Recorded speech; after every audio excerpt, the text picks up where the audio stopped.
joining the conversation, former White House press secretary and author of the forthcoming book, The Briefing, Politics, the Press, and the President, Sean Spicer. Sean, great to see you. Thanks for joining us this morning. Good morning, and happy National Donut Day. I saw your tweet with all those donuts and Burger King as well. You're right. Your green room is doing a great job trying to pump some money into the economy with all the donuts down there. How does the economy look to you right now? Your expectations as we await this jobs number?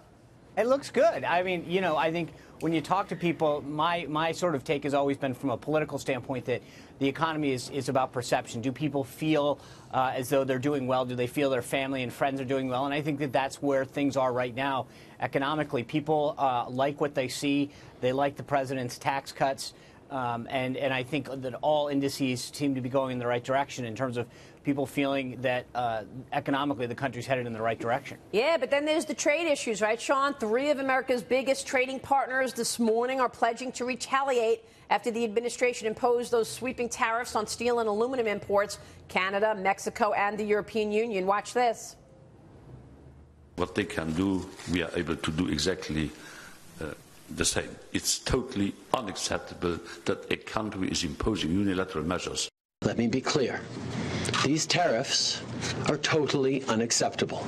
We are imposing dollar-for-dollar tariffs for every dollar levied against Canadians by the U.S. The penalties, of course, 25% on steel imports, 10% on aluminum imports. They officially took effect at midnight last night when exemptions for those countries expired. So are you concerned here, Sean? Yeah, I'm a little concerned, but I will say that I have a feeling that the president is playing the long game here. He's trying to bring these countries to the table to negotiate better deals for our workers and our exporters. And as long as that takes place, then I think we'll all end up fine. You notice that when he initially did this, you had South Korea come back to the table, renegotiate part of the Korea-U.S. Free Trade Agreement. We're in the middle of renegotiating NAFTA. I think the president is using this as a tactic to get a better deal for our country. So, you know, today, tomorrow, maybe early next week may not be the best, but I believe and I hope that this is in a long-term strategy to derive a better deal all along for our products as we go into their markets. As you know, most of these products from other countries come into the United States duty-free, tariff-free, have very low barriers to entry in terms of market access to our country. But yet we still have many countries that have high tariffs, whether it's autos or steel or earth-moving equipment or what have you. So I think the president is trying to figure out how do we get these people back to the table to negotiate a better deal. And hopefully that is the long game on this.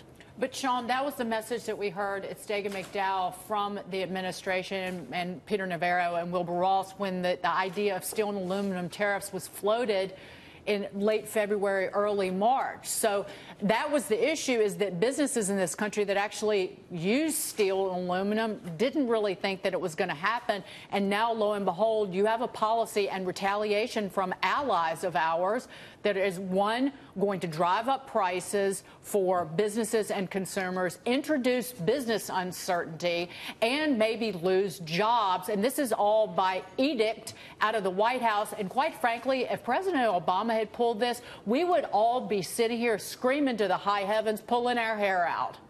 Yeah, and I think that's why I think that this is part of a longer strategy by the president and the administration, because I think that they've tried to negotiate in good faith with a lot of these countries, and I think sometimes you have to show that you're willing to act. My hope and my goal is that in the next few days you see the EU, Canada, and others come to the table and talk about how we get out of this, because you know no one wants a trade war. Our products don't want higher tariffs going into their markets. So I hope that this is part of a plan to get everyone at the table to do this, and that's the only way that I see us getting out of this. Stephanie, Charles, weigh in here. What's your take on this trade issue in the face of what has been an economy growing back to growth? It's interesting because in 2016, the Wall Street Journal had this amazing article on how a Chinese firm had built up $2 billion of aluminum in Mexico, our ally, to sell it into our country. I mean, yeah, we keep talking about our friends, but it's trade, right? It's trade, and we do need a fairer system. We are working off antiquated trade agreements. A lot has happened in the last few years. We see the world changing with dynamics of demographics, technology, and things like that. So I think, Sean, though, to the greater point, that this happened on the cusp of coming to a really important point in negotiations with China, North Korea, and again on NAFTA. I think at some point the narrative too for the last 2 weeks was that President Trump was all bark and no bite. So now that he's given it a little bite, people are upset. So he's in a no-win situation. Even the steel workers union said, please give Canada an exemption on this. I know because they did. Canada buys 50% of U.S. steel exports. Mexico buys 40% of the steel that we export. So it's a complicated. Our supply chains are Maybe this is more about NAFTA when it relates to. But Canada. at this point, who knows what it's about? Because we've picked a fight with Europe and I Canada. don't think you're listening, though. Canada and Mexico have allowed cheap Chinese steel to go through their countries unaccounted for. I think that needs to be brought up. If but then you lock allies, arms with China and Mexico and go after China if China's the problem. They go after China. We're going after everybody. It sounds like he wants to wait until after the North Korean meeting. Go ahead, Sean. You can't. I get why everyone wants to go after China, and I agree that we need to. But you can't just. They're dumping it in other countries, and it's coming in other ways, as Charles pointed out. So it's not. You can't just target one country when they have the ability to go to other countries and backdoor it into the United States. To be clear, though, I don't think that tariffs are a good strategy long term.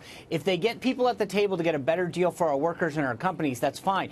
In the short term, Charles is right that you have to be willing to show that you're willing to walk away from the table or add some bite to your negotiating tactic. But it hopefully is a short-term tactic to get a better long-term deal, because I don't believe that long-term tariffs are in our country's best interest, and I think it will boomerang and undermine our own workers and our own economy if we do this, because they will continue to retaliate in other areas and other sectors that are not good. But I have to believe that these people are using this tactic to bring everyone back to the table to get a better deal, because I don't believe that this is a strong long-term strategy. Well, it could be just that. We'll see. We've got to watch this, because you all make a lot of good points.